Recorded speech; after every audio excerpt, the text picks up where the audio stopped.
तो हमारे पास क्वेश्चन है असिंक प्रोग्रामिंग का, ठीक है। कॉल बैक यूज़ करना है असिंक प्रोग्रामिंग में। यहाँ पे लिखा है implement a function that makes multiple API call and processes this data using callbacks, ठीक है। पहला क्वेश्चन ये है, मतलब ये क्वेश्चन हम सॉल्व करेंगे, उसके बाद हम क्या करेंगे, एक और क्वेश्चन हमारे पास, rewrite the previous exercise using promises, ठीक है। नेक्स्ट क्वेश्चन है वो भी हम सॉल्व करेंगे प्रोमिसेस यूज करके। फिर हम लोग क्या करेंगे, promises to load multiple images, ठीक है, इमेजेस भी यूज करेंगे। तो बहुत कुछ देखने वाले। फिर असिंक अवेट भी यूज करेंगे, ठीक है, पूरा असिंक। देखिए फिर असिंक प्रोग्रामिंग है, असिंक अवेट का फिर से एक प्रोग्राम है। ये सारी चीज़ें करेंगे, बहुत मजा आने वाली है, ठीक है। मजा क्यों आने वाली, क्योंकि ये बहुत इंपॉर्टेंट टॉपिक है और सब हम लोग लाइन बाय लाइन पे देखेंगे, ठीक है। तो सबसे पहले हम कॉल बैक से शुरू करने वाले हैं। और कॉल बैक में क्या प्रोग्राम था हमारे पास, देखते हैं फिर से। मैं देखता हूँ फिर से रिकॉर्ड करना मैंने स्टार्ट किया कि नहीं। ठीक है, रिकॉर्ड हो रहा है। पिछले मैंने रिकॉर्ड कर दिया, इसकी 4 वीडियोस रिकॉर्ड करती, बाद में मैंने देखा कि रिकॉर्डिंग ही नहीं ऑन है। नाइस, मेरे साथ पूरा गेम हो गया। मैंने 1 घंटे 1.5 घंटे का टाइम वेस्ट हो गया मेरा। बहुत अच्छा हुआ। और कॉल बैक, ठीक है। तो कॉल बैक देखते हैं हम लोग कैसे काम करता है, ठीक है। यहाँ पे आते हैं डॉक्यूमेंट पे और यहाँ पे कॉल बैक यूज़ करते हैं, ठीक है। तो पहले मैं एक फंक्शन आता हूँ और यहाँ पे मेरे को क्या करना है, कॉल बैक तो यूज़ करना ही करना है। लेकिन कॉल बैक किस तरह यूज़ करना है, मल्टीपल एपीआई कॉल्स पे, ठीक है। तो बहुत सारे एपीआई कॉल हो रहे हैं और हमें क्या करना है, वहाँ पे कॉल बैक यूज़ करना है। तो ऐसा प्रोग्राम है हमारे पास, ठीक है, ईजी है, कोई दिक्कत नहीं इसमें। तो हम क्या करते हैं, मेक एपीआई कॉल नाम का फंक्शन बना लेते हैं, सही रहेगा। एपीआई को फुल फॉर्म रख देते हैं, एपीआई कॉल, ठीक है, ऐसा रख देते हैं। और यहाँ पे यूआरएल ले लेंगे और एक कॉल बैक फंक्शन ले लेंगे, ठीक है। जो कॉल बैक फंक्शन चलेगा यहाँ पे वो ले लेंगे। तो आप भी ट्राई करिए। कॉल बैक फंक्शन आपको पता होगा कि क्या होता है, कि एक फंक्शन को हम एक फंक्शन के अंदर कॉल कर रहे होते हैं, ठीक है। तो कॉल बैक फंक्शन होते हैं। यहाँ पे क्या करते हैं हम लोग, फेच करते हैं, यूआरएल को फेच करेंगे, ठीक है। तो सबसे पहले फेच में क्या होता है, यूआरएल फेच होता है, ठीक है। पहले हम यहाँ पे सिंटेक्स लिख देते हैं, उसके बाद आगे काम करेंगे। आगे क्या करेंगे कि हम यूआरएल ले लेंगे, ठीक है। तो पहले क्या होता है, किस तरीके से काम करता है, पहले यूआरएल फेच करते हैं हम लोग, फिर हमें क्या मिलता है, रिस्पॉन्स मिलता है दिन में, ठीक है। क्योंकि ये प्रॉमिस है एक तरीके का। तो ये आसिंक प्रोग्रामिंग की तो है, ये आसिंक प्रोग्रामिंग तो है। देखिए यहाँ पे जैसे हम फैच यूज़ कर रहे हैं तो ये क्या हो गया, आसिंक प्रोग्रामिंग हो गई ना। आसिंक मतलब होता है क्या है, अगर आपको याद नहीं है तो मैं बताता हूँ, ठीक है। सिंक, क्योंकि जावास्क्रिप्ट जो होता है वो सिंक्रोनस वे में काम करता है, मतलब लाइन बाय लाइन कोड को चलाता है। आसिंक कोड क्या होता है कि हम अपने हिसाब से बताते हैं कि इस लाइन को चलाओ फिर इस लाइन को चलाओ, ठीक है। या तो वेट नहीं करता, मतलब ये भी होता है कि वेट नहीं करता है, कि सपोज करिए सेकंड लाइन बहुत ज़्यादा देर लगा रही है थर्ड लाइन से, ठीक है। तो ये वेट नहीं करेगा सेकंड लाइन को देर लगाने का, ठीक है। नेक्स्ट थर्ड लाइन को चला देगा, आसिंक फंक्शन ये होता है। लेकिन अब हम यहाँ पे कॉल बैक यूज़ करें कि हमें आसिंक फंक्शन तो बना दिया हमने, ठीक है। आसिंक प्रोग्रामिंग तो कर दी यहाँ पे, ठीक है। आसिंक प्रॉपर्टीज तो यहाँ लगा दी, लेकिन हमें ये करना है कि हमें लाइन बाय लाइन कोड को चलाना है, मतलब पहले एपीआई 1 कॉल हो फिर दूसरा एपीआई कॉल हो, ठीक है, ऐसे करना है। क्योंकि ये भी बहुत इंपॉर्टेंट चीज़ है।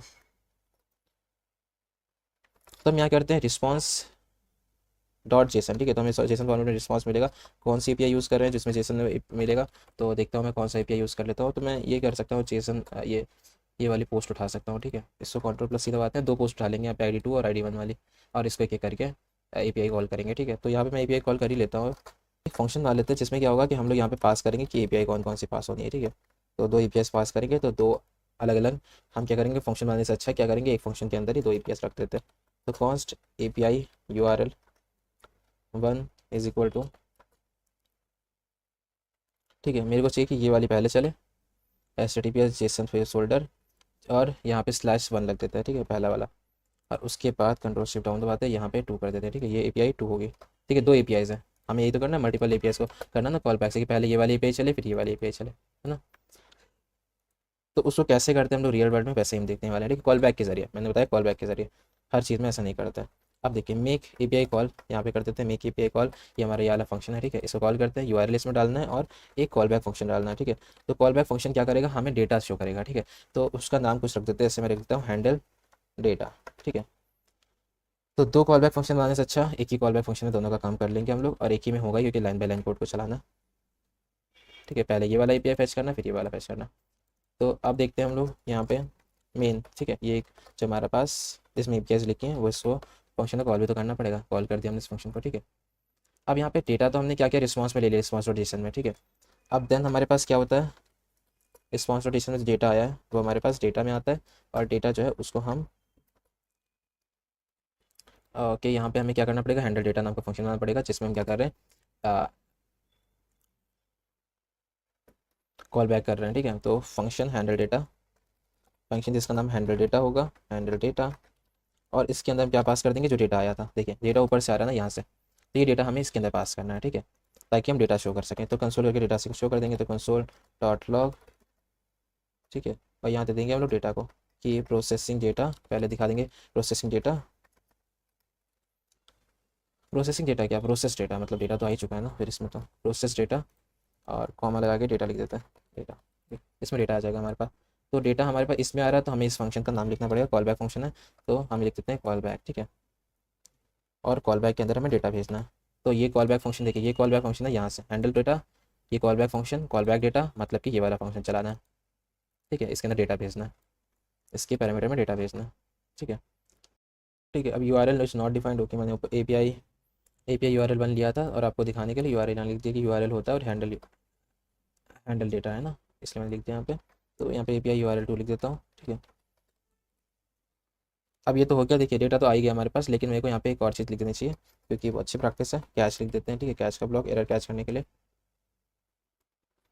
तो यहाँ पे एरर के लिए, एरर कैच करने के लिए एरर ई आर आर ले लेते हैं, और कंसोल डॉट लॉग लिख देते हैं, कंसोल डॉट एरर लिख देते हैं, सही रहेगा, एरर।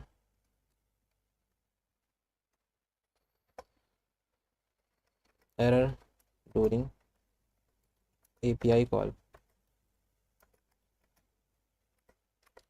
ठीक है। अब यहाँ पे error during A P I call लिख दिया हमने, और उसके बाद हम क्या कर देते हैं, यहाँ पे एरर मैसेज दिखा देते हैं कि एरर क्या आया, तो E R R dot message, error message दिखा देते हैं यहाँ पे, इसको रन कर देते हैं। ओके, सो हमारा क्या हो गया, डेटा काम कर रहा है, ठीक है। अब ये कोड कैसे काम कर रहा है मैं आपको समझा देता हूँ अच्छे से। देखिए, पहले हमने क्या किया, एपीआई कॉल के लिए एक फंक्शन बनाया, ठीक है। एक फंक्शन हमने बनाया हैंडल डेटा के लिए, ये कॉल बैक फंक्शन है, और ये हमने बनाया मेन, ठीक है। तो ये हमारे यहाँ पे, यहाँ से जो है ना मेन दोनों एपीआईस को सेंड करा जा रहा है, ठीक है। मेक एपीआई कॉल पे देखिए, मेन फंक्शन को फिर यहाँ पे कॉल किया। तो मेन फंक्शन क्या कर रहा है, make API call API one और हैंडल डेटा, ठीक है। तो ये पहले क्या है कि एपीआई वन को इसके पास भेज रहा है, ठीक है, इसके पास।